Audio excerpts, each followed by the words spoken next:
episode. Today the episode will be very short today. Our episode will be short today, very short. So.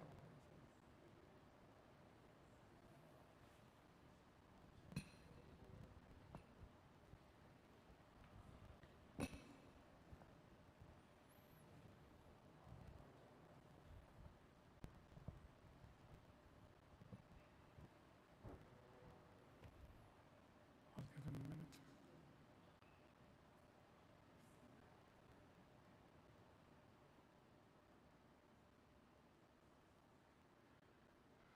بسم الله والحمد لله والصلاة والسلام على رسول الله وعلى آله وصحبه ومن والاه. So, Assalamu alaikum wa rahmatullah. Today's episode will be short, it will be brief. Today we will learn about the life of Sayyida Zainab bint Khuzayma.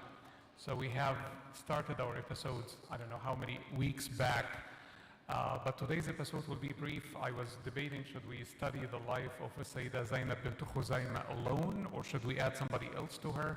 But I decided to keep this episode for her life by herself, so we do her justice. And many times when her life is discussed among other people, and she many times gets forgotten. And I said, no, she deserves a full episode where we reflect upon her life.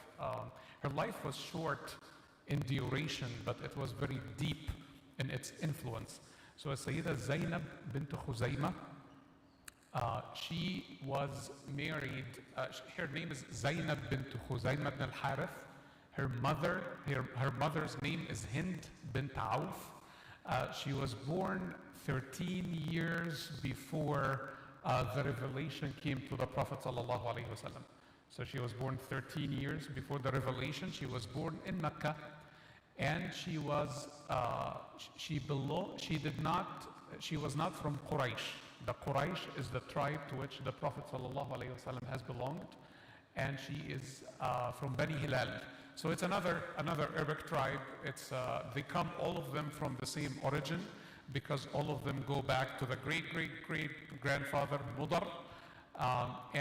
She was known during her life before Islam and during her life after Islam as al-Masakin, the mother of the poor. She was known for her generosity. She was known with her doing a lot of charity, a lot of support, a lot of donation, and feeding the hungry and the needy.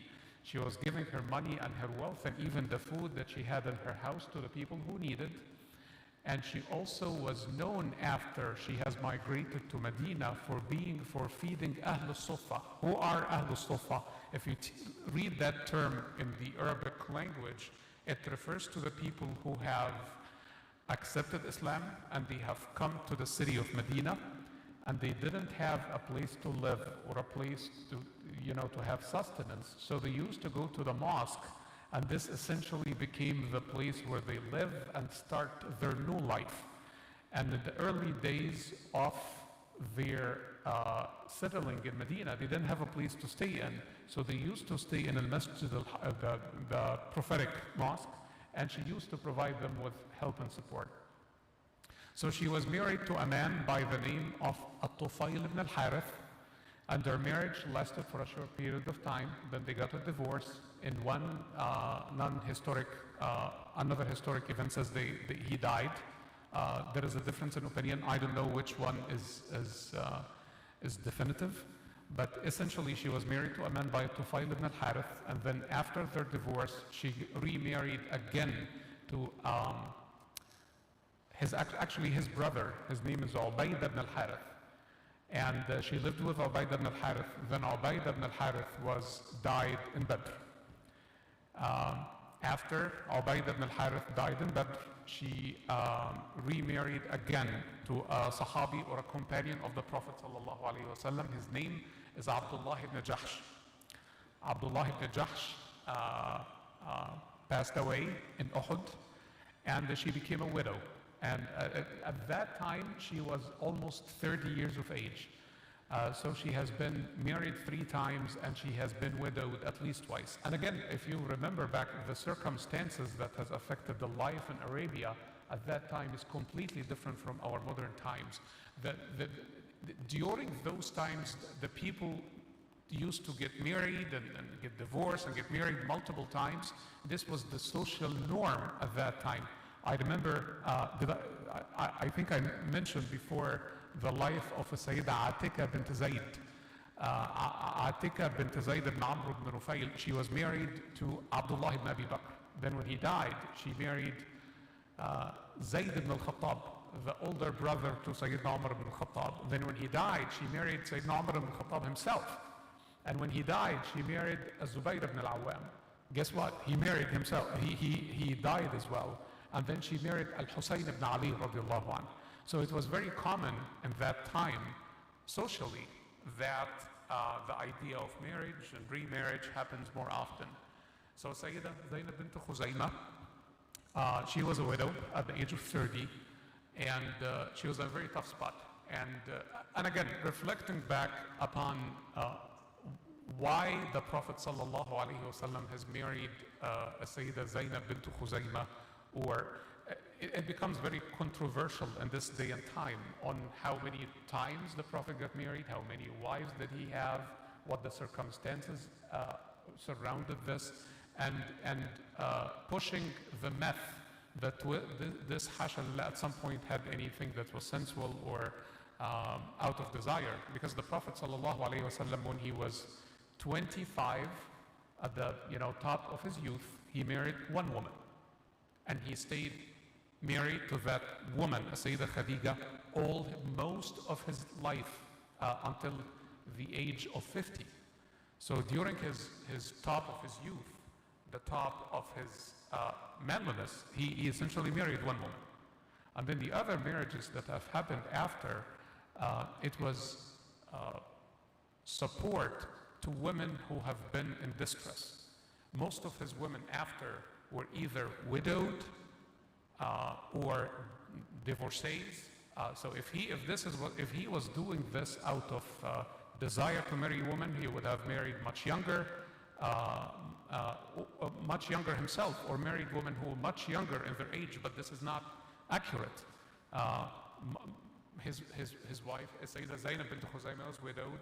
She was Sayyida Sauda bint Zam'a. If you remember from the second episode, she was an old lady at the time when this marriage has happened. So back to Sayyida Zainab bint Khuzaymah, she married the Prophet sallallahu alaihi wasallam, and they married in the month of Ramadan. And this was the month of Ramadan in the 3rd year of his immigration to Medina.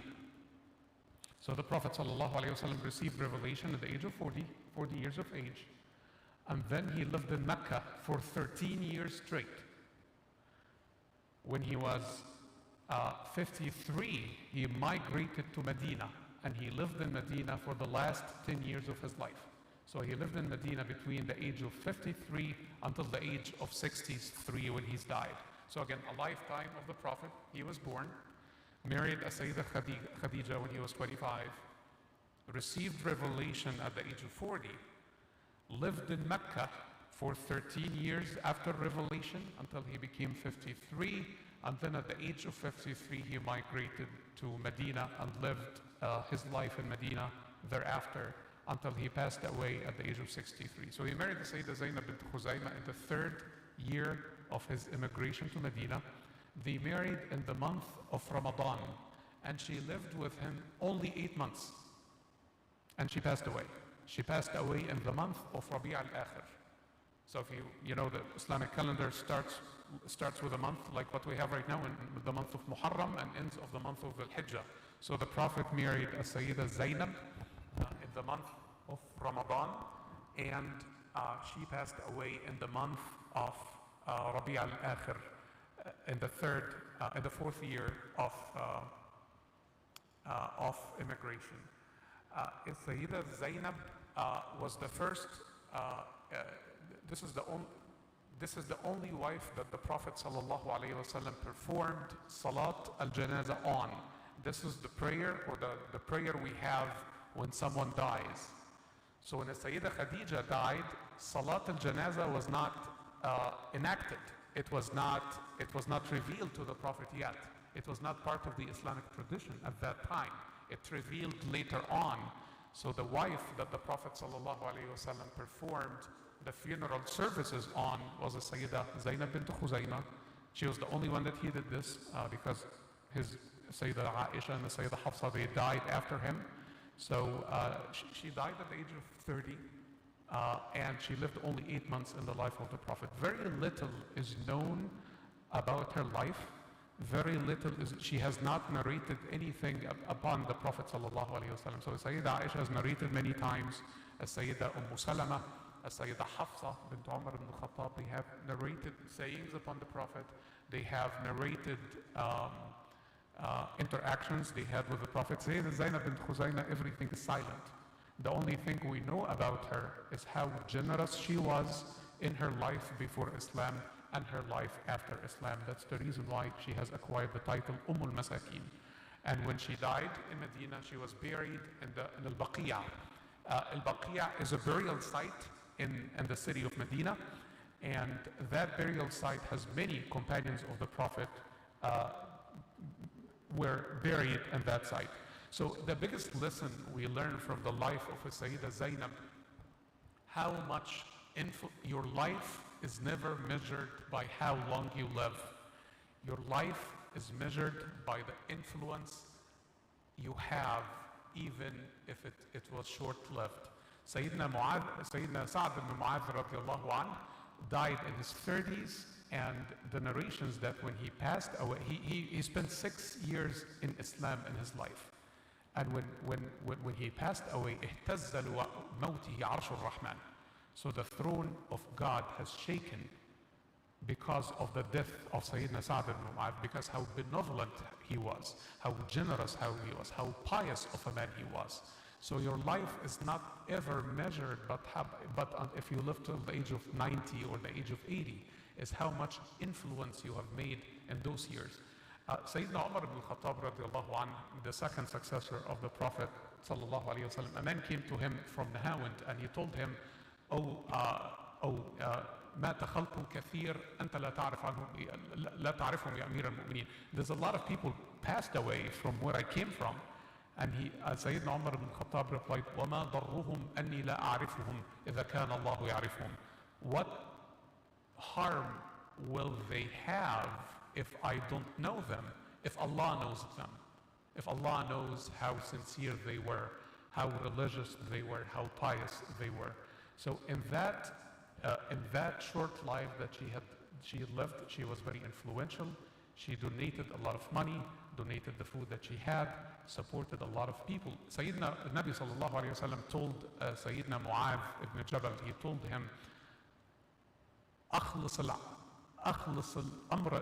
العمل يكفيك القليل من العمل. Be sincere in what you do, and a little bit of work will be, a little bit of deeds will be sufficient. It doesn't matter if you do a lot of work, a lot of deeds, if they are not sincere. It doesn't matter if you donate money and you do this to show off. It doesn't matter if you sit and teach people and learn knowledge and wisdom for people to say this man is knowledgeable. It doesn't matter if you donate the money so people say you are generous. It doesn't matter if you feed a lot of people and make a banquet and so the people say, yeah, he feeds everyone. What matters is how sincere you are. أخلص العمل يكفيك القليل من العمل. أخلص الأمر لا يكفيك القليل. Be sincere in what you do, so a little bit of deeds will be sufficient. أحب الأعمال إلى الله أدومها وإن. The most beloved actions in the eyes of God are the ones that are consistent, even if they are small. It doesn't matter if you stand in prayer one night for the whole night and you miss the Fajr prayer. But it matters more if you are consistent in making a donation, even if it's small, but you are consistent. So be sincere in any action you do. Be sincere in your prayers. Be sincere in your donations. Be sincere in the way you treat people. And you do this asking Allah's forgiveness and mercy. So she had a short life, very influential life. Until this day, we narrate and we know her as al-Masakin, given how generous she was. So And that's it.